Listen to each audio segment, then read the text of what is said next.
The Duke of Caldwell had one rule. He would not be managed into a marriage. No house parties, no arranged introductions, no women who knew what he was worth before they knew his name. Then he said so out loud, in a library he thought was empty. It wasn't. The carriage from Hertfordshire arrived at Aldermere Park on a Friday afternoon in October at 3:30, in the company of two other carriages that had apparently had the same idea about timing. The Rutherford carriage was already in the drive when Nora's came through the gates. The Allertons pulled in behind. Aldermere itself emerged from the elm trees with the unhurried confidence of a house that had been there for a long time and expected to remain. Not ostentatious, the Pemfords were not ostentatious, but substantial in the way of houses whose warmth is structural rather than performed. The park rolled away to the south and east. The lake was visible between the trees, flat and pewter in the afternoon light. Nora Elwood stepped out of the carriage and looked at it and thought, good. She had been in a carriage since 9 o'clock and she was tired, and she had spent most of the journey composing a letter in her head to her father's solicitor that she would need to actually write before Thursday. She was glad to have arrived somewhere that looked like it had fireplaces. Clara Pemford appeared on the steps before Nora had reached them, which was characteristic. Clara's particular gift was appearing exactly when she was needed, with an expression that made you feel the occasion had been arranged specifically for your benefit. She took Nora's hands and looked at her with the warmth of a woman who had been waiting to do this since the invitation was accepted 3 weeks ago. "You look well," Clara said. "You look tired and well, which is the best combination." "I've been in a carriage since 9, Nora said. "Come inside, there's tea." Tea was a lively, crowded affair, which surprised Nora slightly. She'd expected the residential guests and perhaps a neighbour or two, but the drawing room held more than a dozen people, several of whom had the look of local families who had come for the afternoon rather than the fortnight. Clara moved through it all with the ease of a woman entirely in command of her house, making introductions at a pace that required Nora to pay close attention. The Rutherfords. Colonel Rutherford, tall and militarily upright, who had opinions about everything and expressed them with the confidence of a man who had never been seriously contradicted. Mrs. Rutherford, more observant than she appeared, 2 younger daughters, pleasant and tired from the journey, prepared to be charming once they had slept. The Allertons, Mr. Allerton, Hertfordshire accent, placing him within 15 miles of Nora's own village, with strong opinions about drainage that she filed as a potential evening's conversation. Mrs. Allerton, interested in window treatments, which was more interesting than it sounded once she got into it. Miss Stowe was already there, had apparently arrived the previous evening, which explained the particular composure of someone who had already survived the first 24 hours. She was 22 and pretty in the way that had recently stopped working in her favour, and she was engaged in a conversation with one of the neighbouring families with the attentiveness of someone who was aware of being watched from another part of the room. Nora followed the direction of that awareness without appearing to, and found across the drawing room the Duke of Caldwell. She had heard his name in Clara's letters, 4 of them over the summer, each mentioning him with the specific frequency of a woman who was not yet saying something but was preparing to. She had heard it before that, in Hertfordshire drawing rooms, where the name Caldwell had been currency since before she was old enough to attend them. She knew the name. She knew the acreage roughly, the way anyone in the county knew such things, absorbed by proximity rather than inquiry. What she had not had was a face to put to any of it. The face was, she catalogued it without dwelling, dark-haired, well-made without being remarkable about it. The kind that wore its expressions with the same economy she would come to learn characterized all of him. He was speaking to one of the neighbouring gentlemen with the ease of a man who had been coming to this house long enough to feel at home in it, and he was doing it while managing at the same time a quality of attention that she could only describe as rationing. He was present, he was attentive, and he was keeping something back, not withdrawing, rationing. She did not introduce herself. Clara was occupied. The drawing room was full, the tea was good, there was no reason to cross the room when she had just arrived and was still composing herself. She found a chair near the window, accepted a cup from the passing tray, and let the afternoon arrange itself around her. At 4 o'clock, Clara announced that the residential guests would be shown to their rooms at 5. The neighbourhood families were staying for dinner and would not need to change, but those who had come some distance would want an hour. Nora counted the arithmetic, 1 hour before she needed to be anywhere.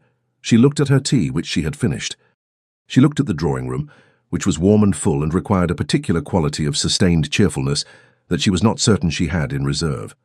She had noticed on her arrival a door to the left of the fireplace that stood fractionally open. Beyond it was a corridor. Clara had mentioned the library on the way in, The library, Nora, you'll want to know where it is.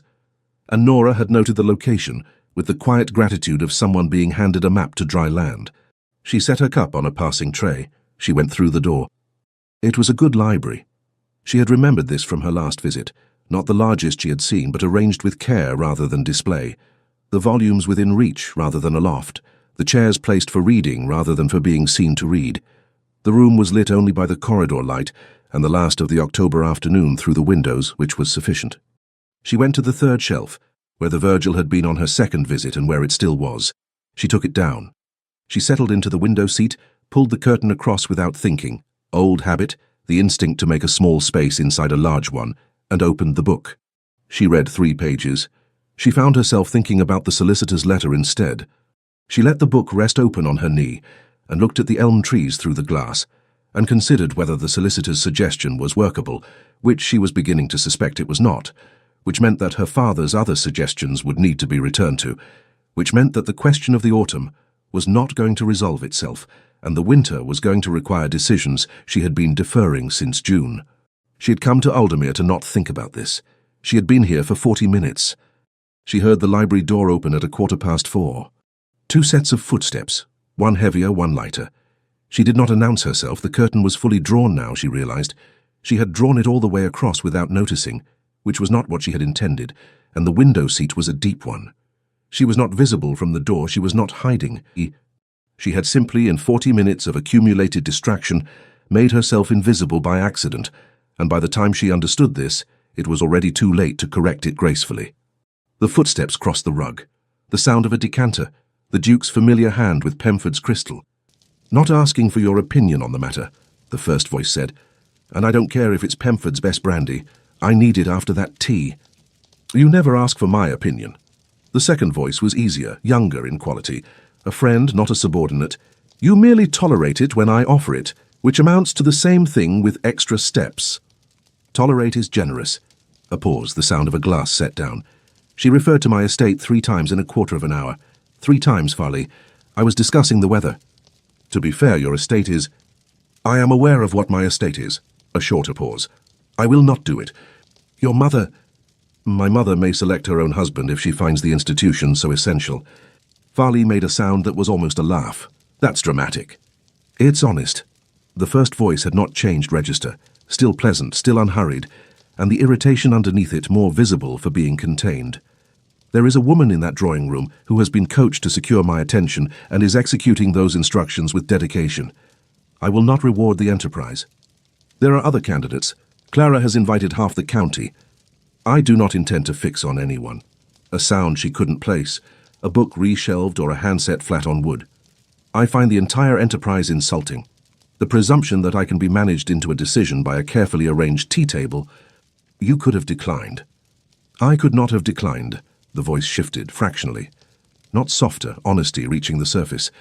"Pemford is one of 6 men in England I actually trust, and his wife is a good woman who means well, and I am not going to wound either of them by refusing their house." A pause. "I simply intend to be unpersuadable." The distinction between unpersuadable and unpleasant is not always visible to the people in the room. "No," a concession made without remorse, "but it's visible to me." A silence in which she heard the decanter replaced on its surface. She had not moved. She was aware that she had left it too late, about 60 seconds ago when she might have shifted or cleared her throat. She had not. She was committed now to a course she had not chosen, which was staying very still. "The families who came this afternoon," Farley said, his voice lightening, moving on from a conversation they had had some version of before. "The Rutherfords, the Allertons, and Clara's particular friend, a Miss Elwood. Been here twice before, apparently." She arrived with the others. "I'm sure they're all perfectly agreeable," said the first voice. The Duke, she was placing him now, the voice settling into the title. "The Duke of Caldwell, whose estate was somewhere to the northeast, who had spent 1/4 of an hour discussing the weather with Miss Stowe. I would simply sooner marry a stranger." Farley said nothing for a moment. "That is," the Duke continued, with the dry edge she was beginning to identify as characteristic, "someone who has no reason to want anything from me specifically. Someone who has not been briefed." A pause. "Someone who doesn't know the acreage." She looked at the Virgil in her lap. At the page she had not turned. She thought about the word stranger and what he had meant by it. Not someone unknown to the world, but someone unknown to his situation. Someone who had not been briefed on what he was worth. She was not that precisely. She knew the name Caldwell. She had heard it in Hertfordshire drawing rooms since she was 17. But she had not known the man, and she was beginning to think that was the distinction he had actually meant, even if it was not the distinction he had said. "That is a remarkable standard," Farley said. "It is a consistent one." The dry note sharpened slightly, not quite amusement. "I am simply tired of being a mechanism." The conversation moved then somewhere easier. A wager in Bath, a horse that had been misrepresented.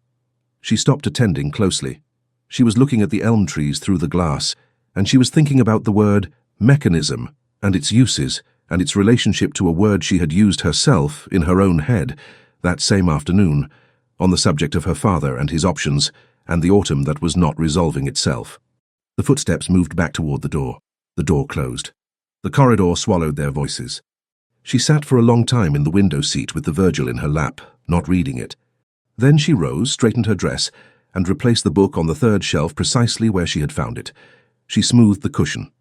She drew the curtain back to where it had been when she arrived. She went to the door, opened it enough to see the corridor, confirmed it was empty, and returned to the drawing room just as Clara began gathering the residential guests to show them to their rooms. It was 5 o'clock when Nora reached hers. She had an hour before she was expected back for the pre-dinner assembly. She spent 20 minutes writing the letter to the solicitor. It was clearer than anything she had managed in the carriage. Her mind had been occupied by other things since the library, and the occupation had, somehow, sharpened rather than distracted. The remaining time she used to wash her face, pin her hair and change into a dress that was good enough for a first evening without being the statement of a woman who had decided anything yet. She looked at herself in the glass and made the assessment she always made. Adequate. Tidier than the journey. She went downstairs. The drawing room had rearranged itself in the hour she had been absent. The neighborhood families who had come for the afternoon were still present, preparing to stay for dinner. The residential guests had returned, changed, and somewhat restored. The fire had been built up. The light was different, lower, warmer, the particular quality of a room settling toward evening. Clara appeared at Nora's elbow within 2 minutes of her entering, with the expression of a woman who has been watching for her. "There you are," Clara said. "I don't believe you were properly introduced to the Duke at tea. He has a habit of disappearing to the library the moment he arrives, but I have retrieved him for the evening." Nora kept her expression entirely pleasant. "Of course," she said. Clara did what Clara did. A light introduction. Her particular warmth applied to both parties simultaneously, a sentence or two, and then a step backward so smooth it might have been choreographed. It probably had been. The Duke of Caldwell looked at her. His expression was pleasant and gave her nothing. "Miss Elwood, Clara speaks of you often." "And of you," Nora said. "I had formed quite a thorough impression before this evening." Something moved across his face, not quite amusement. "I hope it was not entirely accurate." "That would depend on the impression." "Indeed." His eyes were attentive in the specific way she had noted from across the drawing room. Not performing attention, actually attending. "And what was yours?" She considered what she could honestly say and what she could not. "That you were someone who found most social occasions mildly effortful, but had become very good at not showing it." He was quiet for exactly the right length of time. "I would not say that was entirely inaccurate," he said. "Then I hope I haven't made this one worse." The corner of his mouth moved, not a smile, an acknowledgement. "Not yet," he said, and moved on when Colonel Rutherford appeared at his elbow with the determined look of a man who had been waiting for an opening. Nora watched him go. She found a chair near the fire and sat and thought about absolutely nothing for 3 minutes, which was its own kind of answer to a question she had not yet decided to ask. Clara Pemford had been Nora's closest friend since they were 14, and had been seated alphabetically adjacent at a tedious assembly in Hertfordshire. They had survived the assembly. 3 years of school, 2 London seasons, 1 broken engagement, Clara's, subsequently mended, and the slow divergence of lives that went different directions without losing what mattered between them. What mattered was this. Clara knew when Nora was managing something, and Nora knew when Clara was arranging something, and they had long since arrived at a mutual understanding in which both of these things were permitted to happen simultaneously, with full awareness and minimal comment. Which was why at breakfast the following morning, when Nora came downstairs and found the small table near the east window already occupied by the Allertons and inexplicably the Duke of Caldwell, she did not say anything to Clara about it when she passed her in the doorway. Clara gave her a look of absolute innocence. Nora gave her a look of absolute clarity. They understood each other perfectly, and neither said a word. The Duke was reading the newspaper when she sat down. He lowered it by a precise inch, registered her, and said, "Good morning, Miss Elwood," with the ease of a man extending an established acquaintance on the basis of a single dinner conversation, which was either very natural or very deliberate. She had the same problem with him that she had with Clara. Impossible to be certain which. "Good morning," she said, and reached for the coffee. The Allertons were deep in a conversation about their youngest daughter that required no additional input. The Duke returned to his newspaper. Nora spread butter on toast and looked at the kitchen garden beyond the window, where the autumn cabbages stood in their rows, with the patient look of things that had already decided what they were. "You were not here yesterday," he said without looking up. "I arrived yesterday afternoon," she said, "with the Rutherfords and the Allertons." He turned a page. "Clara said you'd been here before." "Twice." She glanced at him. "You ride over often, I understand." "Most weeks when I'm at Caldwell." He set the paper down, though not entirely. It rested at an angle that suggested he might return to it. "The Pemfords they are good company, and the library is better than mine." He said this as though it pained him slightly to admit, which she thought might have been the first genuinely unguarded thing he had said to her. "You admit that freely?" she asked. "I admit what's true. There's no use pretending otherwise about a library." He looked at her with an expression that was beginning to acquire its own particular character. Not warm, exactly, but attentive in a way that felt different from social attention. "You went in there yesterday, before dinner." She kept her face entirely pleasant. "I wanted somewhere quiet after the journey." "Did you find it?" "For a while," she said, which was honest. He looked at her for a moment with the quality of a man who has asked a question and received an answer, and is not certain the answer is the whole of it, and has decided, for now, not to press.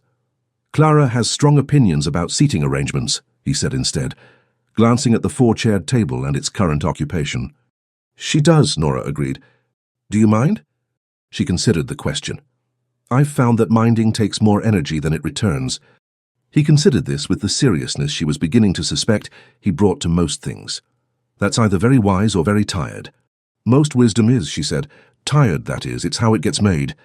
He looked at her, a beat longer than was strictly necessary, and then returned to the newspaper. She finished her toast. Outside, the cabbages stood in their patient rows. The Allertons reached a conclusion about their daughter and moved on to the subject of a particularly anticipated jam the Rutherfords were said to be bringing. It was all in all a very ordinary breakfast. She was not sure why it required such careful management of her expression. The house party established its pattern within 48 hours. Mornings were loose, breakfast at various times, walks proposed and debated, the library and the sitting room occupied by people who had arranged themselves according to inclination.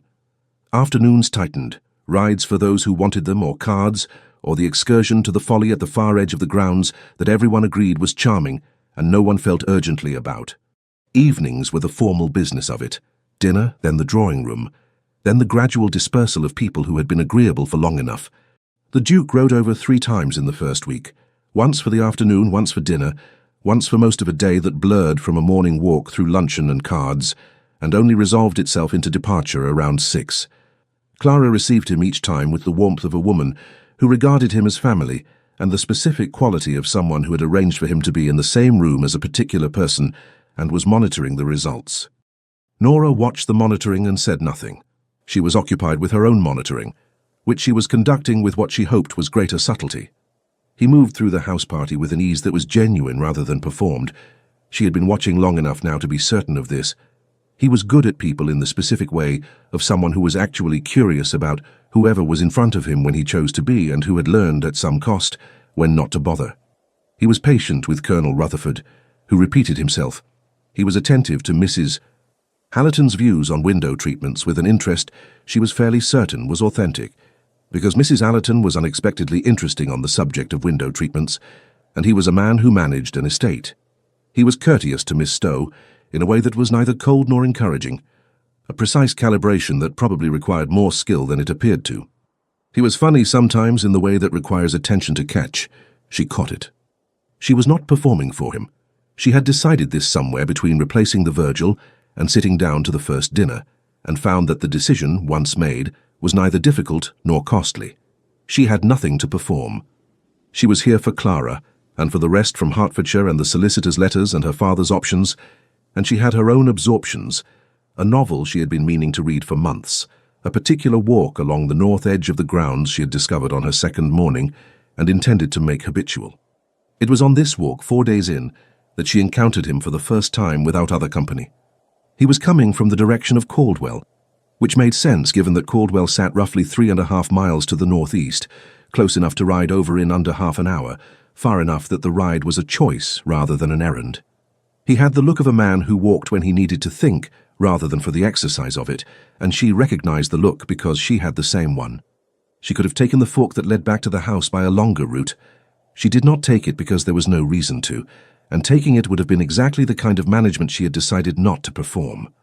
"Miss Elwood, Your Grace." They fell into step without either of them proposing it. The path was wide enough for two people who were not trying to be close and not wide enough to pretend a comfortable distance. "You prefer the morning," he said. Not a question. "I prefer it before other people are using it," she said. "That's not quite the same thing." "No," he glanced at her. "How do you find the North Walk?" "Quieter than the afternoon. The birds have finished making decisions by this hour." She kept her eyes on the path ahead. "It's more peaceful when the question is settled." He was quiet for a moment. "You find settled questions peaceful, don't you?" He thought about it with the seriousness she had come to expect from him, a quality she found she actively anticipated after years of men who gave the surface answer. "Some questions, yes, not all of them." "Which ones don't you?" He glanced at her again. She met it. "The ones," he said, "where I've been given the answer before I've had the chance to look." She understood him precisely. She also understood that he didn't know she understood him, which meant she could say nothing or say something oblique, and either was honest, but one was more honest than the other. "Those are the worst kind," she said. "Being told what you'll find before you've looked." "Yes," he paused. "It makes the looking feel performative." "Yes." He said it with a weight that suggested she had found the exact word, and this had surprised him. They walked for a moment in silence. The birch trees here were white-barked and half-bare, their leaves already down and composting into the path underfoot. "You read last night," he said, "after the Colonel's campaign stories." She had, in fact, been reading. Most of the room had not noticed. "It was a very extended recollection," she said. 4 campaigns, I counted. I got through 18 pages. The corner of his mouth moved. Not the smile, the thing before the smile which she had also begun to catalogue. "What were you reading?" This was not a question she had been prepared for. She considered the honest answer against the careful one, and chose the honest one because she had decided, and decisions were meant to be kept. "Don Quixote," she said. "I know that's perhaps not—" "Which translation?" She looked at him. "Smollett," she said. He was quiet for 2 steps. "Shelton is better," he said. "The Smollett is competent. The Shelton has the rhythm of the original." She stopped walking. He took 2 more steps and stopped as well, turning to look at her with an expression of genuine curiosity about whatever he was about to see. "You've read it," she said. "Twice." He said it without particular emphasis. "Once at Oxford, once last summer. It improves considerably when you're no longer being examined on it." She started walking again. He fell back into step. "Most men of your—" She stopped. "Of my what?" He wanted to know, no offense in it, only the same interest. She chose the honest version. "Most men of your position read what they're expected to read, and only well enough to mention it." "What am I expected to read?" "Agricultural history, possibly Livy." She kept her voice level. "Not Cervantes." "Cervantes is extraordinary," he said, with the conviction of a man who had formed the opinion himself and was not interested in revising it. "The scene with the barber and the basin alone is worth the whole first volume." "The Smollett or the Shelton?" "The Shelton." He glanced at her with something that was not quite amusement and was more than interest. "Obviously." She looked at the path ahead, at the bare birch trunks and the October sky beyond them, grey and still. She was aware of managing something in her expression, which was against her own rules, and she released it. "You're very unexpected," she said. "So I've been told."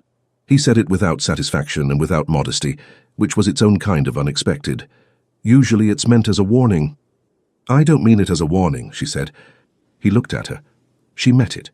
The path opened onto the north lawn and the house was visible at its far edge, Clara's drawing-room windows lit against the grey morning. "Then how do you mean it?" he asked. She considered this honestly. "As information," she said, "that I'm filing away." "For what purpose?" "I don't know yet," she said, "but I find it's better to have it than not." He said nothing. They walked the rest of the way in a silence that had become something other than neutral, and she thought about what information was doing in that sentence and whether it was the right word, and could not immediately identify a better one. Farley sought her out on the 5th morning in the smaller sitting room where she had retreated to write the letter she had been composing in fragments since the carriage. He came in without apology and sat in the chair across from her with the ease of a man who had assessed her tolerance for being interrupted and found it acceptable. She set her pen down. "Clara says you've been here twice before," he said. "She's right." She looked at him. "And you've been coming for years." "Since we were 20. He settled more comfortably into the chair, which confirmed what she had suspected. A man entirely at home here. "He told me this morning you read Cervantes." "Did he?" "He seemed animated by it." Farley said this with the careful neutrality of someone reporting a significant event. "He is not often animated before 11. She looked at her letter. "We had an interesting conversation." He said that as well. Farley was quiet for a moment. He had a quality she appreciated. He thought before he spoke, and what he said was what he meant. He said you were the first person he'd spoken to all week who wasn't trying to tell him something. She kept her expression steady. "I wasn't aware I had a choice in what I was trying to do." "You don't generally, that's rather the point." He tilted his head. "He's been looking for the angle for 5 days. Has he found one?" "No." Farley looked at her directly. "That's what's interesting to him. And I'll be honest with you, Miss Elwood, because I find honesty more efficient than its alternative. He's not often interested. Not in the specific way of actually looking at someone. He tends to look past people now." "Now," she said, "since 2 years ago." Farley looked at her. "What do you know about 2 years ago?" "Only that something happened. You told me without meaning to the first evening." She met his eyes. He trusted someone and it cost him. He's been running the same precaution ever since. Farley was quiet for a moment. He trusted a woman who turned out to have been managed, by her mother primarily. The whole thing had been arranged from the outside, and he had believed it was genuine, and when he discovered it was not, he stopped. He wasn't broken by it. Caldwell doesn't break easily. But he was insulted, which for him is in some ways worse. He paused. He stopped trusting his own read on people, which means he stopped letting people in long enough to be read. She thought about this, about a man who had learned that his judgment was fallible and had responded by applying it more carefully and less often, about the specific quality of his attention, which was real when he gave it, and rationed when he did not. "And he's applying it to me," she said. "He's trying to." Farley gave her a look that she thought probably meant something she would understand later. "He keeps finding nothing to apply it to." He stood, stretched, glanced at the door. "He notices more than he says, Miss Elwood. I thought you might want to know that." "I'll try not to give him anything worth noticing," she said. Farley gave her a look of such gently expressed skepticism that she felt it after he'd left the room. She picked up her pen. She did not immediately use it. It rained for 2 days, real October rain, the determined grey kind that had no interest in atmosphere and simply got on with being wet. The North Walk became a river. The Folly, which the party had been planning to visit all week, became an aspiration. The house, already full, turned inward. The drawing room held 14 people, and the various negotiations of a group that had been together long enough to have formed opinions about one another. The music room absorbed anyone with the ability or the tolerance for the pianoforte. The library became, by the second afternoon, the room where people went when they needed to not be in either of the above. Nora had been in the library for half an hour when she realized she was not alone. She had taken the chair by the fire this time, which she considered a sign of growth, and she had been reading with sufficient absorption to not hear him come in. She looked up to find the Duke in the window seat, with a book she couldn't see the title of, and an expression of someone who had been there for several minutes. They looked at each other across the room for a moment that was too brief to be awkward, and too present to be nothing. "You were here first," she said. Apparently we both were. He did not move from the window seat. She did not move from the fire. A negotiation occurred without words, in the way of two people who have been having oblique conversations for a week. "I didn't hear you come in," he said. "You were reading. What time did you arrive?" "About half an hour ago." She turned a page she had not finished, so he would not think she was flustered, and then immediately regretted it as the more obvious performance. "I can find somewhere else if—" "No." The word was direct without being urgent. "I've been here before when you weren't. It's your room as much as it's mine." He glanced at the shelf. "Less, technically. It's Pemford's." They read in silence. The rain moved against the windows in long sweeps. The fire settled and subsided. She turned pages she was actually reading now. He turned fewer, which suggested he read slowly, or was not reading, or was thinking about something that kept interrupting him. "What are you reading?" he asked eventually. She looked up. He was looking at her. "Cervantes," she said, "the Shelton." He almost smiled. "I stand corrected on your taste." "You impugned my translation, not my taste." She held his gaze. "That's different." "Fair." He was quiet for a moment. "I've been thinking about the Shelton versus the Smollett since Tuesday." She looked at him. "Genuinely?" "I told you I think before I speak." He said it without vanity. "The Smollett is cleaner, actually. Better English prose. But the Shelton has the rhythm. Cervantes is a book about a man who has read too much. It needs a translation that sounds like too much reading." She set her book down. This happened with Cervantes. Someone said something interesting about it and the book had to wait. "That's very exact," she said. "Did you reach the sheep?" "The Battle of the Flocks, yes." She kept her voice level. "I found it devastating." He looked at her with something that was not the managed expression, and not the complicated one, but something else. Something plainer, with the quality of a man hearing something he had thought was only his own response, and discovering it wasn't. "So did I," he said. "The first time, at Oxford, I didn't expect it. It's supposed to be comic." "It's both," he said. "That's the point. It's a comedy about a man who genuinely believes what he sees, and everyone else can see what he actually sees, and the gap between those two things is where the comedy and the devastation live together." He paused. "I find that particular gap." He stopped. "What?" she said. "Familiar," he said. She looked at him. He had not meant to say it. She could see that, the slight recalibration in his expression after the word came out. She could have let it go. "The gap between what you believe and what's actually there?" she asked. He held her gaze. "Yes." She thought about the library the first afternoon, the curtain drawn and the voice below and the word mechanism. She thought about the week of conversations and the angle he hadn't found and the question of why she had not announced herself. She was not going to tell him, but she could be honest about the adjacent thing.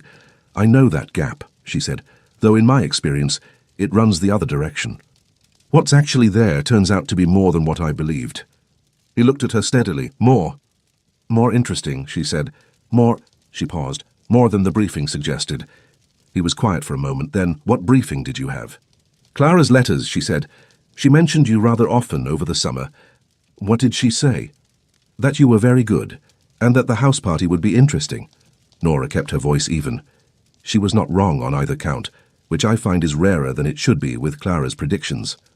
He looked at the fire, at the shelf, back at her with the clear version of his attention, unguarded, no portion held back.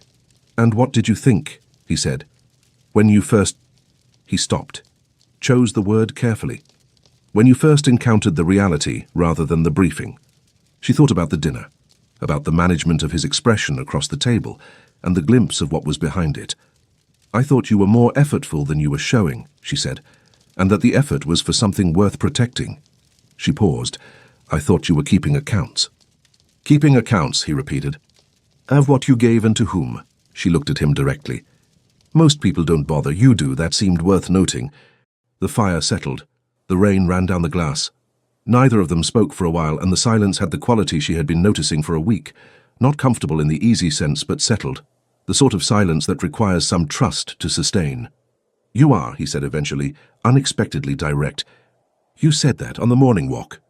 "I meant it more now." He did not look away. "Most people who are direct as a strategy. You're direct because evasion wastes your time." "And yours," she said. "And mine." He almost said something else. She could see it, the pause that preceded his careful sentences, and then he returned to his book.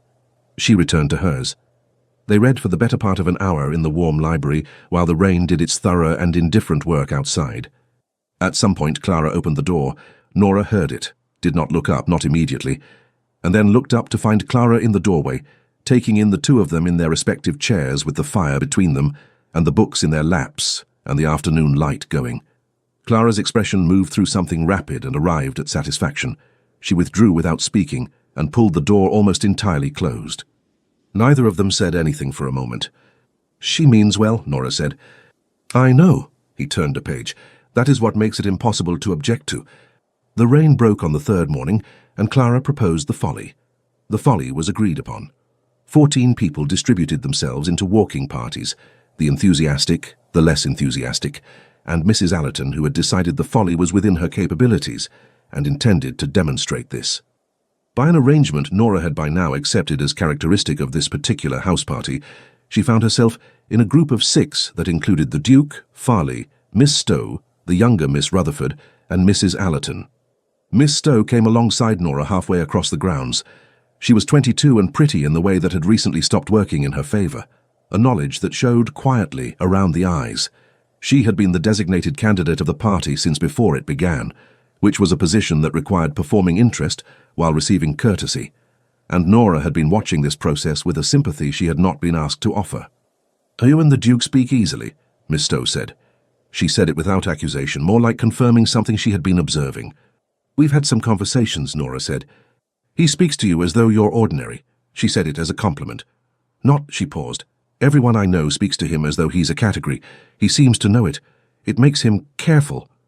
"He's careful," Nora agreed. "I think he would be less careful," Miss Stowe said, "if people would stop giving him reasons to be." She was quiet for a moment.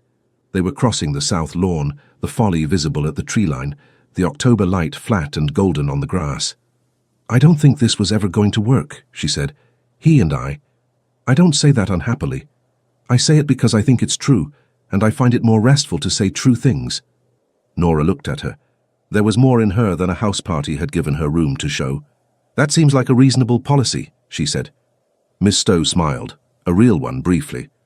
"Clara should have invited me for a different reason," she said, "not for—" She gestured slightly toward the Duke ahead of them on the path. "For myself. I think I would have been better company for it." "You are good company," Nora said, and meant it. Miss Stowe looked at her with a directness that Nora recognized as its own kind of gift. "So are you," she said. "I've been watching him realize it all week. It's rather interesting to watch." Nora said nothing. They reached the folly, and the party dispersed between those who wanted the view and those who did not believe the view justified the climb. The view from the top was worth it. The ground spread east and south, the park, the lake, the birch walk, the kitchen garden in its orderly rows. The house was visible from here in a way it wasn't from within it. The whole of it, properly proportioned, a house that had been there for a long time and looked like it. Farley had drifted to the far parapet with the younger Miss Rutherford, where he was pointing at something with the enthusiasm of a man who has arranged for someone else to have a moment and is filling his portion of it convincingly. Nora stood at the near parapet and looked at the grounds and waited to see if the Duke would speak. "So you can see the Caldwell Home Wood from here on a clear day," he said after a while. "Just."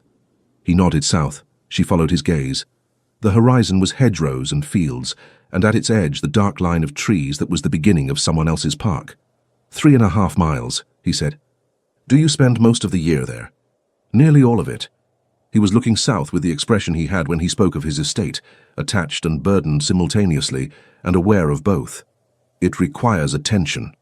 "That's a careful word." He looked at her. "Most of my words are." He paused. "You've said that before. It continues to be true." "What word would you use?" She thought about it. "I'd use the word you chose not to." He was quiet. "And what do you think that was?" "I think," she said, "that it requires you, not just attention, that the distinction matters to you and you've learned to compress it into a word that doesn't show that." He looked at the south horizon for a long moment. The wind at this height moved his coat and her bonnet ribbons and the last few leaves from the birch trees below. "That is," he said slowly, "the most precise thing anyone has said to me in some time." He turned toward her. "Why do you do that?" "Do what?" "Say the precise thing." He was watching her with the quality of attention she had learned to recognize as his version of being open. Most people say the agreeable thing, or the safe thing, or the thing they've calculated will land well. You say what's accurate. "The others take so much maintenance," she said, "and they always come apart eventually. The accurate version holds." He was quiet for a moment that had something in it. Not decision, but the approach of one. "I find," he said carefully, "that I have become extremely poor at trusting my own read on people. 2 years of being poor at it." He looked at her directly. "You make me want to try again. I am not sure what to do with that." She held his gaze. Below, Mrs. Allerton said something to Miss Stowe, and they both laughed. "You could try anyway," she said, "and correct for error later." That requires a tolerance for being wrong, he said. Everyone is wrong sometimes. Not about everything at once. He said it lightly, but she heard the weight of it. When I am wrong about a person, I discover I have been wrong about every exchange I thought I understood. It revises backward. A pause. That is an unpleasant experience. Yes, she said. I can imagine it would be. She meant it. She thought about what it would cost a man of his precision to find that precision had failed him. Not just the wound of it, but the epistemological problem. How do you know what you know afterward? The other possibility, she said, is that you were not wrong, that your read was accurate, and the problem was the person rather than the reading. He looked at her. She could see him turning this over, examining it from the angle she had offered, checking it for structural soundness. That requires trusting the read, he said. Yes, she said, it does.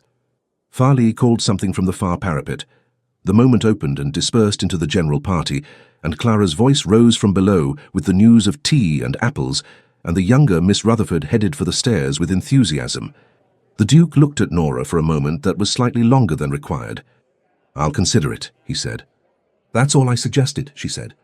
They descended the Folly stairs, he ahead, she following, and she watched the back of his coat and thought that consider was not the word she had expected, and was probably more promising than the word she had expected, which was nothing, because she had not expected him to say anything at all, and the fact of his saying it mattered more than the word itself, and she was paying more attention to this than she had intended to be paying, and she needed to stop.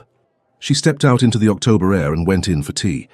Clara found her that evening at the edge of the drawing-room, in the moment before the general noise rose past the point where a quiet conversation was possible. She appeared with 2 cups of tea, and the expression of a woman who has been waiting for this moment and has decided it has arrived. He asked Farley about you, Clara said, quietly. Not an accusation, information. I know, Nora said. What you read, whether you came to London. Clara looked into her tea. Whether you had, I believe the phrase was particular attachments elsewhere. Nora was quiet. And Farley told him to ask you himself, Clara said, which he won't immediately because he doesn't do anything immediately. She paused. But he will. Clara? Nora looked at her oldest friend, at the brightness she was not entirely concealing. What exactly did you intend when you invited me? Clara's expression did something complicated and resolved itself into honesty. I intended for you to have a restful fortnight, she said, and I intended for 2 people I'm very fond of to be in the same house for long enough to talk to each other properly. She paused. I did not intend any specific outcome. I want to be clear about that. You arranged the breakfast table. I arranged the breakfast table, Clara agreed. That's all.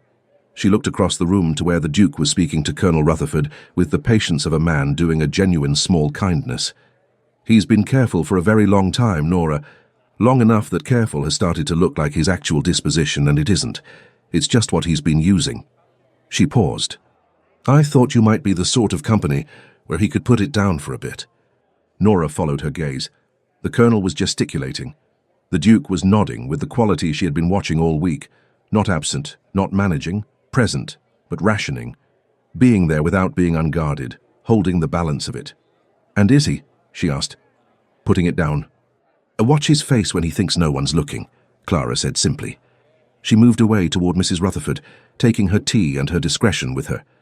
Nora looked at the room, at the fire and the cards and the general comfortable noise of a house party, finding its ease. Across the room, the Duke finished with the Colonel and glanced up, not toward her initially, just scanning the room with the habitual awareness of a man who always knows where the exits are. Then he found her. His expression didn't change, neither did hers. But they had both looked, and the room was not so large that either of them could pretend they hadn't, and the distance between noticing and doing something about it was the distance that mattered now. She finished her tea. She found her chair. The evening went on around her with its ordinary warmth, and she let it and did not pursue the thought.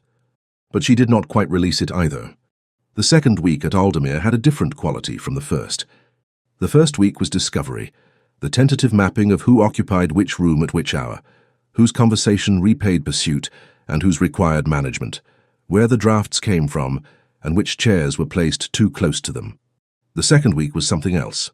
The house party had settled into its own internal logic, the way any collection of people does when they have been together long enough to stop performing and start simply being. The Allertons found their preferred spots and occupied them without apology. Farley became, by general consensus, the person you sought when an afternoon needed rescuing. Miss Stowe and the younger Miss Rutherford had found a mutual interest in watercolour and spent their mornings at the south windows with their paint boxes, talking in the easy way of women who have discovered they are more similar than their introductions suggested. The Duke came to Aldermere on Tuesday, on Thursday, and again on Saturday with the stated purpose of returning a book to Pemford and the actual effect of staying until 7. On Tuesday, he was in the library when Nora arrived. On Thursday, she was there first.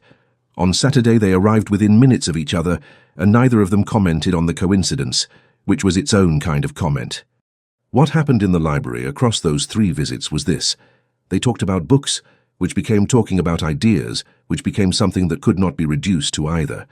They disagreed about Cervantes, specifically about whether Don Quixote's tragedy was that he believed too much or that the world around him believed too little, and the argument was genuine, reaching no resolution, and they both knew it was not about Cervantes by the second exchange. He was sharper in the library than anywhere else, less rationed, less managed. She thought this was probably because the library was the one room in the house where neither of them was performing for anyone. She found this dangerous in a way she did not examine at length. Outside the library, the week moved through its ordinary pleasures. On Wednesday, the weather was fine enough for the proposed excursion to the village, 8 of them in 2 carriages, a morning among the shops and the church and the excellent bakery that Clara had been mentioning since October. Nora found herself in the second carriage with Farley and the younger Miss Rutherford, and the Duke was in the first with Clara and the Allertons, and she noted the separation and decided it was good and spent the carriage ride arguing with herself about whether she was right. She was not right. She had been hoping he would be in the second carriage. This was information she filed without pleasure. On Friday it rained again, and the house contracted to its indoor arrangements, and she was in the sitting room writing when Clara came in with the particular expression she reserved for ideas she was about to implement. "The musicale?" Clara said. "No," said Nora. "Just one piece." "Clara." "The Clementi," Clara said. "You know the Clementi. You've played it since you were 17. "I play it adequately," Nora said. "In the company of Miss Rutherford, adequate becomes visible by contrast, which would be unkind." "Miss Rutherford plays beautifully," Clara said with the serenity of someone who has already decided how this conversation ends. "Her beauty and your adequacy will sit perfectly well together. Please, Nora." Nora looked at her oldest friend. At the 15 years of evidence that resistance was rarely worth the subsequent management. "One piece," she said. The music room held 14 people arranged in chairs near the instrument, with the informal proximity of a small group that does not require a stage. Mrs. Allerton had claimed a chair near the window. The Colonel was holding court beside the fireplace. Nora found a seat at the edge of the assembled group, near the door, with the clear intention of being audience rather than participant for as long as possible. The younger Miss Rutherford played first and played well. A Haydn sonata, with the clean precision of someone properly trained and genuinely fond of the music. The Colonel played next, with the authority of a man who had once played very well and believed this to be still the case. Then one of the Pemford's neighbours performed a Scottish air with more enthusiasm than accuracy, and then Clara looked at Nora with the expression that settled it. She played the Clementi. It was, she knew this, had always known it, better than adequate. She had a good ear and a natural sense of phrasing, and she had played this particular sonata often enough to give it what it required, which was certainty rather than brilliance. She did not watch the room while she played, she never did. When she finished and stood and turned, she found the Duke watching her from across the room with an expression she had not seen before. It was not the managed one. It was not the complicated one. It was simpler and for that reason more arresting, the expression of a man who has seen something he was not prepared for and has not yet had time to arrange his face around it. He arranged it within a moment, but she had the moment before, and he found her afterward at the window, when the room had dissolved into tea and conversation, and the arrangement of chairs being moved back. She was looking west, toward the elm trees, and she heard him come to stand beside her, rather than saw it. "You didn't tell me you played," he said. "You didn't ask." "I'm asking now." "Now you've already heard," she said. "The question is somewhat redundant." He was quiet for a moment. "I meant—" He stopped, the pause that preceded his honest sentences. "You play the way you argue, as though you know what you mean, and you're not asking anyone's permission to mean it." She kept her eyes on the elm trees. "Is that unusual?" In my experience, he said, yes. He moved to stand properly beside her rather than slightly behind her, so that they were both facing the window, both ostensibly looking at the same grey October afternoon. Most people play for the room. You played for the piece. The piece is what there is to play, she said. The room will make of it what they like regardless of what I do. Yes, he was quiet for a moment, then, I find that disposition, the honest stop, the slight readjustment. Rare, he said, not the word he had started with. Careful word, she said. You've said that before. It continues to be true. She glanced at him. What word did you start with? He looked at her with an expression that was the first stage of the real smile, not the managed acknowledgement she had been cataloguing, but the thing beneath it, which he had seen only twice and which changed his face entirely. Something less careful, he said. She looked back at the window. The elm trees were motionless in the flat afternoon light. Behind them in the room, the Colonel was describing something to Mr. Pemford that involved considerable arm movement. Miss Stowe was speaking with Mrs. Allerton.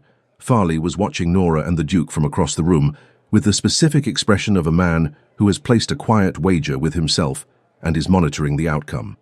May I ask you something directly? The Duke said. She turned to face him. You may. Why are you here? He met her eyes. At Aldermere, I know you're Clara's guest. I know you've been before. I mean, what did you come for? What were you hoping to find? She understood the question. She understood more specifically what was underneath the question, the angle he had been looking for and had not found, and the decision he had now made to ask rather than continue looking. It was a significant step for a man of his particular caution, and she was not going to meet it with anything less than what he had given. Clara asked me, she said. I had nothing else that needed doing in October that could not wait. I like Aldermere. She paused. And I needed somewhere to be that was not Hertfordshire. Why not Hertfordshire? She chose what to give him and gave it. My father has a property that costs more than it earns. He has opinions about what might resolve it. The opinions are of the usual variety, and the autumn has felt like a long negotiation with a conclusion I keep declining to reach. She paused. Being here has been a relief from that negotiation. That is the honest version of why I came. He was watching her with the quiet attention she had learned to read as his form of openness. The look he gave things he was actually weighing. Do you intend to reach the conclusion eventually? He asked. I intend to reach an honest version of it, she said, which may or may not be the one my father has in mind. He was quiet for a moment. She had given him the information and had not watched his face while she gave it, so she was reading him now, the careful expression, the internal processing behind it. He was not, she thought, alarmed. He was listening. And what would an honest version look like, he asked. I don't know yet, she said. That's the difficulty. He looked at her steadily. Thank you, he said. She met his eyes. For what? For answering directly when you could have deflected. He held her gaze. I asked a question I had no particular right to ask. You answered it as though I had. He paused. I'm grateful for it. The thing she had been holding in her chest for 2 weeks pressed briefly against its container. She turned back toward the room, where Clara was distributing tea with the warmth of a woman presiding over something she has arranged very carefully. You should be careful, she said, the same words she had used on the morning walk, weeks and a different person ago. Saying things like that. I have said that before. His voice was lower, meant only for her. That continues to be true. She kept her eyes on the room. It makes it difficult to hold the appropriate amount of distance. He was quiet for long enough that she looked at him again. He was watching her with an expression she was going to need an entirely new category for. Miss Elwood, he said. Nora. The first time he had used her name. She had not been ready for what it would do. I think... Miss Elwood, Clara's voice bright and unavoidable from across the room. We're settling the question of the North Walk before the light goes. You must have a view. Nora turned toward the room. She kept her expression entirely ordinary. The North Walk, she said. The light's best from there at this hour. She moved away from the window without looking at him again. She heard him, a beat later, move in the opposite direction. The drawing room reassembled itself around her, and she accepted a cup of tea from a passing tray, and was composed by the time anyone addressed her directly, which was what composure was for. She did not look at him again until dinner. At dinner she did look twice. Both times he was engaged elsewhere, the second time he was not. That evening after dinner, Farley appeared beside her within minutes of the drawing-room assembling, with the expression of a man who has a specific errand and intends to complete it efficiently. He almost said something, Farley said. I know, she said. This afternoon, at the window. I know. Farley was quiet for a moment. He had the quality she had come to value. He thought before he spoke, and what he said was what he meant. He's been different this week, he said, since Tuesday in the library. He's less watchful. That's the word. He's been watchful for 2 years, and this week he is less so. He paused. He won't tell me what you talk about in there. Books, she said. Yes, and I discuss the weather when I am not answering a question. He did not say this with any edge. Miss Elwood, I will tell you plainly because I think you're a person who prefers plain. I have been his closest friend for over a decade. I know the difference between Caldwell being interested in someone and Caldwell being interested in a person. The first is social. The second is rarer. He glanced across the room to where the Duke was listening to Mr. Pemford with the ease of a man on familiar ground. He is interested in you as a person. I am telling you because I think you should know it, and because I suspect you are doing him the courtesy of not presuming to know it yourself. She looked at him, at the honest face and the genuine affection underneath the assessment. You're very loyal to him, she said. I am, Farley said simply, which is why I'm here talking to you instead of minding my own business, which he would vastly prefer. He raised his glass toward the Duke, who caught it from across the room and returned the gesture with an expression that was fond and suspicious in equal measure. Excuse me, I'm about to be questioned about this conversation. He went. The Duke looked at Nora once, briefly, without expression, or with an expression too quick to read, before Farley reached him. She held it for exactly as long as she needed to, and then turned away. She looked at the third shelf of the library in her mind, at the book she had been holding in the window seat on the first afternoon, which she had replaced before leaving, which she had been in the habit of replacing ever since, putting herself back where she'd found herself, making the room look as though she hadn't been there. She thought about what that habit cost, and whether it was worth the cost. She had not decided by the time the evening ended. The third week arrived with a particular feeling of finality that all third weeks carry. Not announced, but present in the way the Allertons began mentioning their journey home, and the Rutherfords started speaking of winter improvements to their own house, the way the conversations began to acquire a retrospective quality, as though the party were already becoming something that was being looked back at. Miss Stowe announced on Monday that she would leave Friday rather than Thursday, citing a cousin's engagement in Surrey. She said it without any particular weight, but met Nora's eyes briefly across the breakfast table as she said it, and Nora understood. The house party had not been what it was arranged to be for Miss Stowe. It had been other things, some of them unexpectedly good, the mornings with the watercolours, the friendship with the younger Miss Rutherford, but not what it was arranged to be, and she was leaving with a day of grace rather than the last day, and that was its own kind of answer. Nora was staying through Thursday. That was 5 more days. The number was both insufficient and complicated, which she had stopped pretending not to notice. What she was managing by the beginning of the third week was this. She had come to Aldermere with no design and had accumulated, in spite of herself, something that felt very much like one. Not a scheme. She remained on inspection without one, but a preference that had strengthened into the sort of thing that needed somewhere to go, and she did not yet know where it was going, and not knowing was its own particular discomfort. The Duke came to Aldermere on Monday, Tuesday, and Wednesday of the third week. Monday was the general company, dinner, cards, the Colonel's latest campaign recollection, the usual. Tuesday he was in the library when she arrived.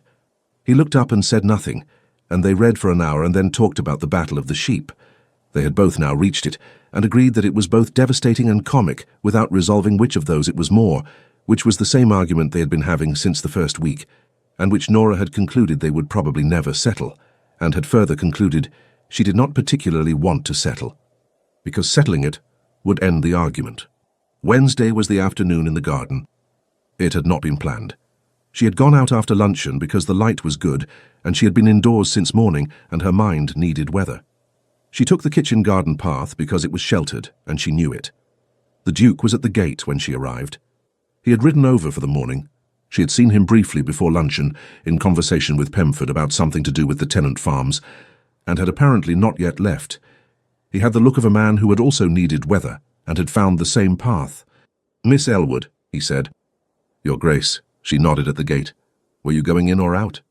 "I hadn't decided," he said. She considered the kitchen garden, which was orderly and quiet and smelled of late cabbages and turned earth. "In," she said. "The light is better." "Then in," he said, and opened the gate. They walked the length of the kitchen garden in the companionable way that had taken 2.5 weeks to arrive at, without negotiating it, without either of them making a decision to be comfortable. She looked at the last of the autumn growth, the cabbages in their rows, the herbs cut back to stubs, the kitchen garden at the end of its useful season and very fine about it. He walked beside her with his hands behind his back and looked at the same things. "I have been thinking," he said, "about what you said. On Friday." She looked at the cabbages. "Which part?" "That you do not yet know what an honest resolution would look like." He paused. "I find I have been thinking about it since." And I think," he said, "that honest resolutions are more difficult to reach than dishonest ones, which is why so many people decline to attempt them. Dishonest resolutions have the advantage of being legible in advance." He was quiet for a moment. "You know what you're getting because you've been told what you're getting, and the telling is a kind of contract. Whereas honest ones," she said, "require you to find out." "Yes," he glanced at her, "which requires tolerating uncertainty, which requires trusting something you cannot verify in advance." "That's a very precise description of a problem," she said. "I have been sitting with the problem," he said, "for some time." She looked at him. He was watching the end of the garden path with the expression of a man approaching something he has decided to approach. "Is this still about resolutions in the abstract?" she asked. "No," he said, "I don't think it is." The path turned at the end of the kitchen garden into a narrower walk along the wall where the espaliered pear trees had been trained in their patient rows. The fruit was long gone. The branches made flat geometric patterns against the old brick, bare and precise. "There is something I need to tell you," she said. He stopped. She stopped beside him. The decision to tell him had arrived without announcement. She had been not deciding it for 3 weeks, and she had run out of road. The continued not telling was itself a choice, and she had made the choice originally from a reasonable instinct, and had been making it since from something else, something less clean, and she could see it clearly now. "On the first afternoon," she said, "before dinner, I was in the library." He was very still. "I had gone in for quiet. I had arrived that afternoon. I had been in the carriage since 9. I needed somewhere to be that wasn't the drawing room." She kept her voice level. "I was in the window seat. I had the curtain drawn. I did not hear you come in until you were already speaking, and by then—" She paused. "By then I had left it too late to say anything without making it worse, and I made the wrong decision. And I stayed still." He was looking at her. His expression was not readable. She continued. "I heard what you said to Farley, all of it." She held his gaze. "I would sooner marry a stranger, the acreage, the whole of it." The pear branches made their flat patterns on the wall. Somewhere on the other side of the garden, a door opened and closed. Neither of them moved. "That evening," she said, "I was introduced to you, and I said nothing. And I have said nothing for 3 weeks, which was, I made a choice, and I am aware that it looks like management, and I want to be able to tell you that it was not, and I need you to understand why I am not certain that is entirely true." He spoke for the first time. "Go on," he said, quiet, not cold. "I stayed in the window seat because I had left it too late to do otherwise." She kept her voice plain and direct. "But I did not say anything at dinner because you had said something honest in a room you believed was empty, and it was the most honest thing I had heard anyone say in the particular mode that I had been living in, and I found I did not want to be the person who made you regret saying it." She paused. "And then we talked, and the conversations they were not managed, they were simply what they were. And every day I did not tell you the decision compounded, and I told myself that the compounding was because the right moment had not arrived, but the truth is that I was afraid." "Of what?" His voice was still quiet. "That if I told you, you would look for the angle." She met his eyes directly. "You have been looking for the angle since the first morning. I did not want to give you a reason to look harder. I did not want everything that had actually happened between us to be revisited." She paused. "That is the honest version. It was not only protection of what we had, it was also protection of myself. And I am aware that protecting myself by withholding something you had a right to know is not a virtue, whatever it looked like." He was quiet for a long time. She held the silence and did not fill it. "You were in the library," he said finally. Not a question, he was placing it. When Farley and I—" "Yes." "You heard all of it." "Yes." He turned away from her toward the pear trees and stood looking at the flat branches against the brick. She watched his back and did not speak, and gave him the silence to do what he needed with it. "I said," he said slowly to the pear trees, "that I would sooner marry a stranger than be managed into a decision by a house party." A pause. "And then I was introduced to you, and you knew that, and you—" He stopped.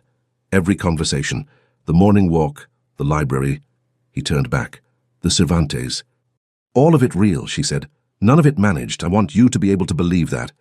Can you tell me, he said carefully, why, when you heard what I said, you did not simply leave before I finished? You could have slipped out.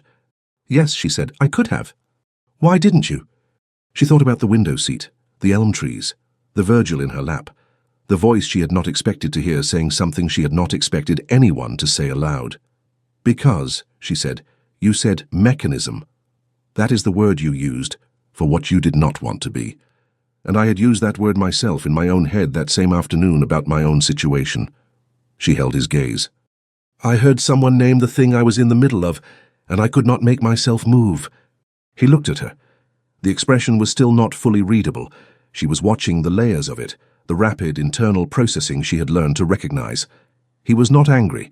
He was doing what he did with every significant thing, which was take it apart carefully and examine the components before he put it back together. The word is accurate, he said, for what I was describing. Yes, she said. And for your situation? Yes. And you told me on Friday that your father has a property that costs more than it earns, he said, and opinions about a resolution, and I want to ask you directly, did you come to Aldermere with any intention, any thought, however distant, of me as that resolution? This was the question. She had known it was coming, and she had prepared an honest answer, and she gave it. No, she said, I came to Aldermere because Clara asked me, and I needed somewhere to be that was not Hertfordshire. I did not know you would be here as often as you were. I did not know what you were like. She paused. I had heard of the Duke of Caldwell. The man in the library was not what I expected, and the man in the library is what I have been talking to, and the man in the library is who I...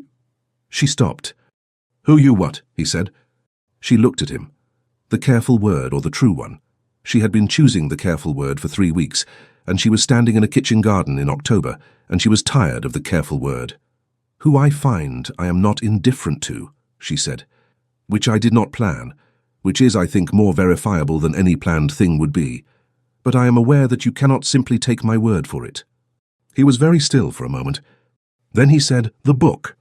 She looked at him. In the library, he said. The first afternoon you replaced it before you left. She did not say anything. I noticed it had been moved, he said.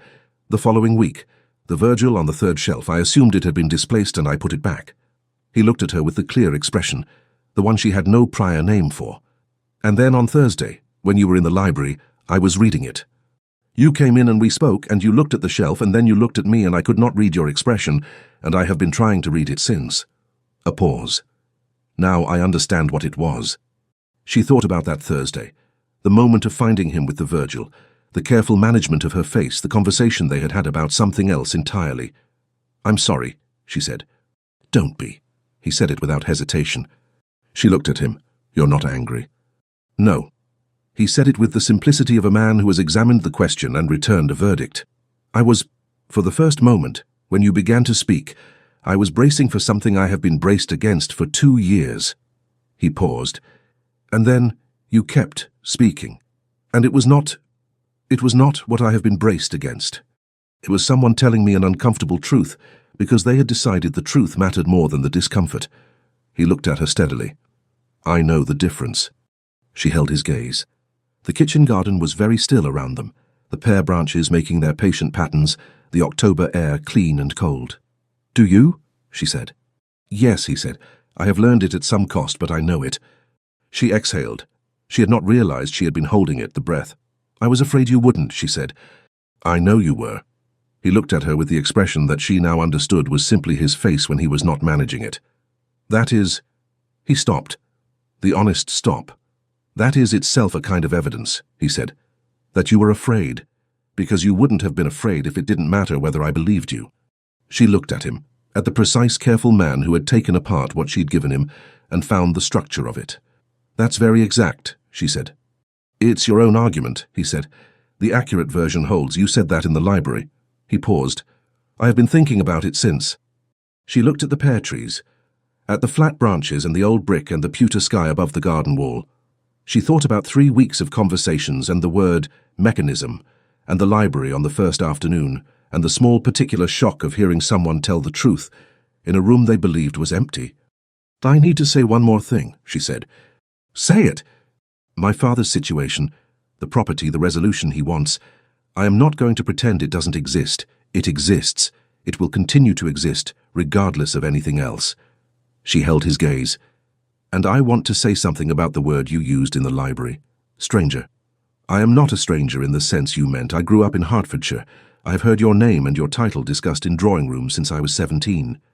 I knew the acreage before I knew your face. She paused. I want you to know that I know that. I'm not going to ask you to pretend I arrived without information. He was quiet for a moment. What are you asking me to consider, then? Whether the information was the thing, she said. Whether knowing the name made me want the man. Because it did not. The name is what everyone in that drawing room knows. The man is different. And I cannot prove that to you, but I thought you should know that I see the distinction, and I am not asking you to overlook it.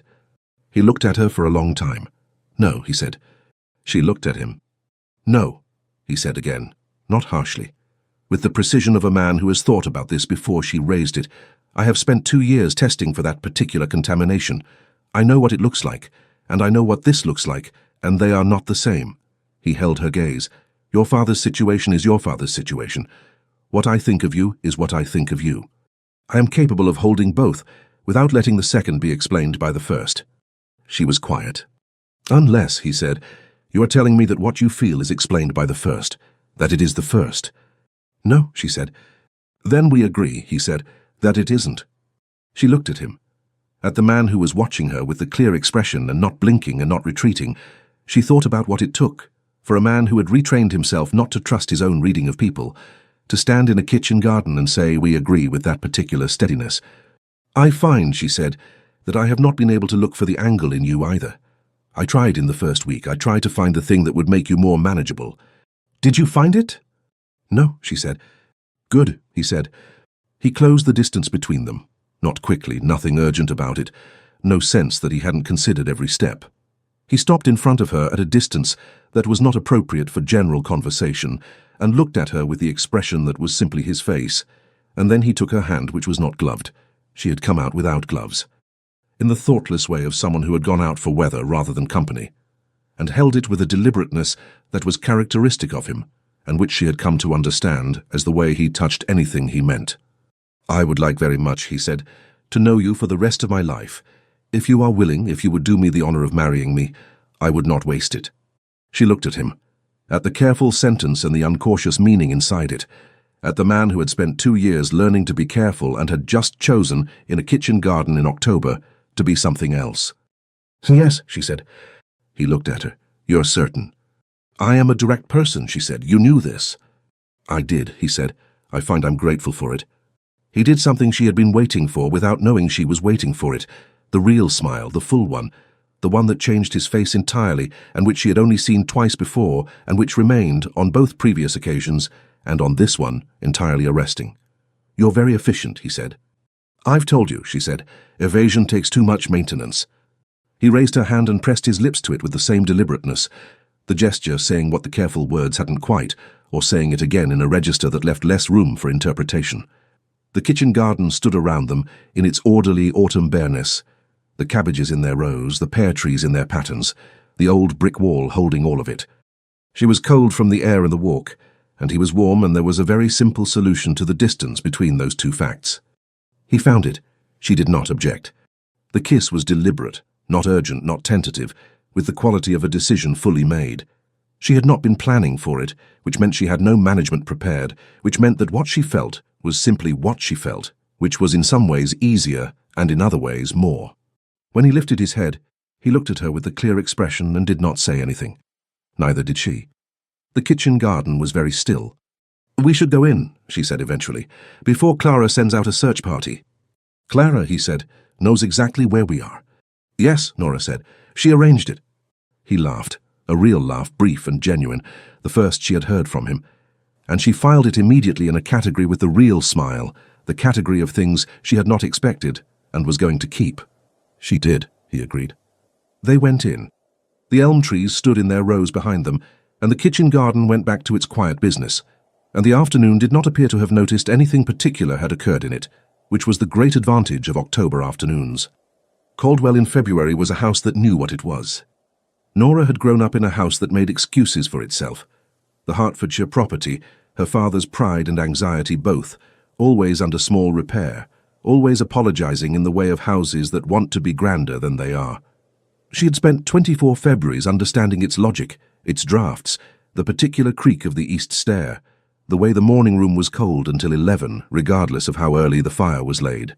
A house has a character, and the character of her father's house was aspiration combined with apology. Caldwell did not apologize. This was the first thing she had understood about it, arriving in December as its new mistress, which was a title she was still wearing in the careful way of a garment that fits correctly but has not yet been broken in. The estate was large. She had known this from maps and from his descriptions, which were precise and unsentimental, but knowing the scale of a thing and inhabiting it were entirely different enterprises. The park was larger than her imagination had given it. The home wood, visible from the library window on clear days, was at its best in February, the bare branches making dark lacework against the pale sky. The kitchen garden was already planning its spring, the gardeners moving through it with the purposeful look of people who had not stopped thinking about it all winter. She had been at Caldwell for 2 months. The months had been. She turned the word over as she turned all words over, looking for the honest one. Good was accurate and thin. Surprising was accurate and slightly unfair to him because she had not gone in without information. The honest word was actual, which was the best word she had for things that turned out to be more solid than their description, things that hold weight when you put weight on them. He was, on his own estate, a different version of the Aldermere version, more fully himself, which was not a contradiction. At Aldermere he had been a frequent guest, which was comfortable and familiar, but was not the same as home. At Caldwell he moved through the rooms with the ease of a man who has managed a place for long enough that the management has become instinct rather than effort. He knew which floors were uneven, and which windows stuck, and which tenant had been feuding with which neighbour for the last 6 years, and why. His steward respected him in the way that cannot be performed, that is only the residue of being consistently trustworthy across a long span of time. They disagreed openly when they disagreed and without residue. He was funnier at home than in company. This had taken her approximately 1 week to establish, and had continued to be established daily since. The dry edge she had caught in fragments at Aldermere was, in the library at Caldwell at 9 in the morning with coffee, considerably less dry and considerably more present, a wit that did not perform, that emerged only when he was comfortable enough not to manage it, which was when they were alone. She found this a privilege she had not been told to expect, and did not take lightly. They argued, not badly, not with the quality of arguments that leave residue, but with the genuine friction of two people who had spent long enough developing their own views that they could not pretend to share everyone. He had strong opinions about the management of the South Fields. She had strong opinions about the correspondence system, which had been accumulating in a logic she found impenetrable and had reorganized in a logic she found self-evident. He had examined her reorganization with the expression he gave significant things, the serious considering one, and had then adopted it entirely and without comment, which she had decided to take as the highest form of agreement. She had written to Clara in January, "I find the days very full, which I did not expect. I expected a large house to feel empty. It does not. I suspect this is because its inhabitants have strong opinions about almost everything and express them, which I find more companionable than quiet agreement would be." Clara had written back, "I told you he was very good. I accept no form of credit except the form of credit that is your acknowledgement that I was right." Nora had written, "You were right. I will not say it again." Clara had written, "You just said it again." The correspondence had been continuing in this vein for 2 months, and Nora found she had not been so entertained by a set of letters since they were at school. The morning she found the book, she came downstairs before him. This was unremarkable. She was an earlier riser by a consistent half-hour, which she spent in the library with coffee and whatever she was reading, and he arrived at the threshold some time thereafter with the expression of a man who had agreed to be a morning person and found the agreement mostly worth making. She had come to regard this expression as one of the better things she had encountered in 24 years of existence, and she had not told him this on the grounds that he would become self-conscious about it, and the self-conscious version would be less good. She took her chair, the one near the east window, which caught the morning light before the other chairs did, and reached for the book she had left on the side table the previous evening. The book was not there. She checked the table. She checked the other table. She looked at the shelf she sometimes left things on when she had been in the middle of something and been interrupted. She looked at the window seat. There was a book on the window seat. She stood and crossed the room and picked it up. The Virgil, the translation, the third shelf volume from Aldermere's library. She stood with it in her hands and did not immediately think anything, because the thought required a moment to arrange itself. She looked at the shelf it had come from, not the third shelf, not eye level, but a lower shelf on the east wall, beside a copy of Theocritus and a brown volume on Roman agriculture. He had put it there. In the section of shelves she had learned, in 2 months, was where he kept the books he returned to. She heard him in the corridor. The particular quality of his footsteps, which she had not consciously catalogued and could nonetheless place without thinking, a piece of information that had been accumulating since December without requiring her to pay attention to it, simply entering the way all the information about a person enters when you share a house with them. She was holding the Virgil when he came in. He saw her at the window. He saw what she was holding.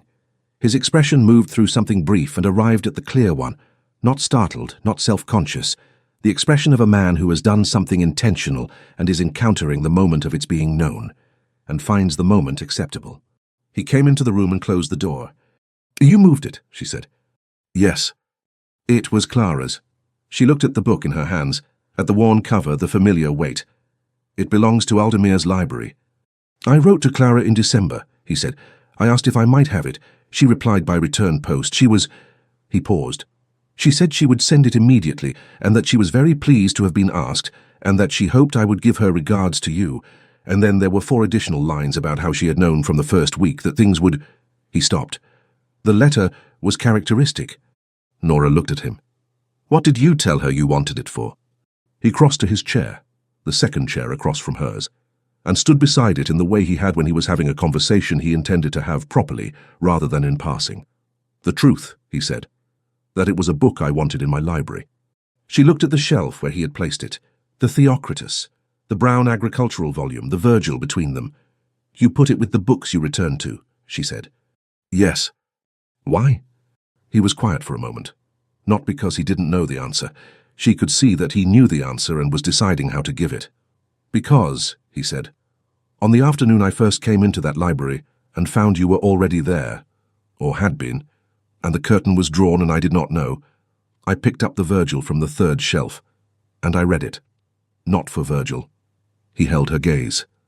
"I read it because you had had it in your hands during the hour that changed how the whole autumn developed, and I wanted to know what sort of afternoon that was. For you." He paused. "The book was in your hands. I thought it might tell me something."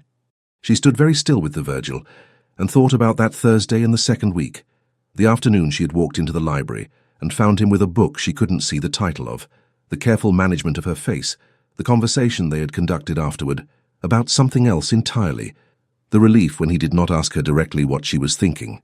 "Did it," she asked, "tell you something?" He looked at her across the morning library. The 2 chairs, the east window, the fire that had been laid before either of them came down. "It told me," he said, "that it was a quiet afternoon in which a careful person heard something she hadn't expected and made a decision that cost her, for weeks afterward, the ability to simply be where she was." He paused. "It told me that the decision was made by someone who found honesty more natural than strategy, but had ended up, through a sequence of small, understandable steps, in a position that looked like the opposite." He looked at the book in her hands. "And it told me that whoever replaced it on the shelf before she left the room was someone who wanted very much to leave no trace of having been there. Which is not what a strategist does." He held her gaze. "A strategist stays visible." She looked at him, at the precise, patient man who had read the Virgil to understand her afternoon, who had asked Clara for the book, who had placed it where he placed the things he returned to. She thought about the window seat in October, the curtain drawn, the voice she had not expected, and the elm trees through the glass, and the decision she had made without knowing she was making it, which was to stay still and listen to someone tell the truth. "James," she said. She had been careful with his name at first. It was new after a month of your grace and an engagement during which he was simply he, and she was still careful with it, using it when it was the right word and not otherwise. "Yes," he said. She crossed the room and placed the Virgil back on the shelf where he had put it, the east wall, the lower shelf, beside the Theocritus. She straightened it so the spine aligned with its neighbours. She stood for a moment with her hand on the spine. "It goes here," she said, "since this is apparently where it lives now." She turned. He was watching her with the clear expression and the real smile, the full one, the one that had changed his face entirely every time she had seen it, and continued on this occasion to do the same. She had told herself she would get used to it. She had not got used to it. She had concluded that not getting used to it was the correct outcome. She came back and sat in her chair. "The coffee," she said. "Yes," he said, and went to the door and called for it with the ease of a man in his own house, which was what he was. She opened her book.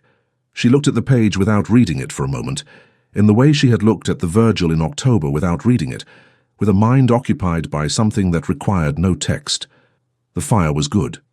The east window had the particular quality of February light that was thin and clear and honest, which was the best kind. He came back and sat in his chair. The coffee arrived. The morning began its ordinary business. "Where are you?" he asked after a while. He meant the book. "The Battle of the Sheep," she said. He looked up from his own book.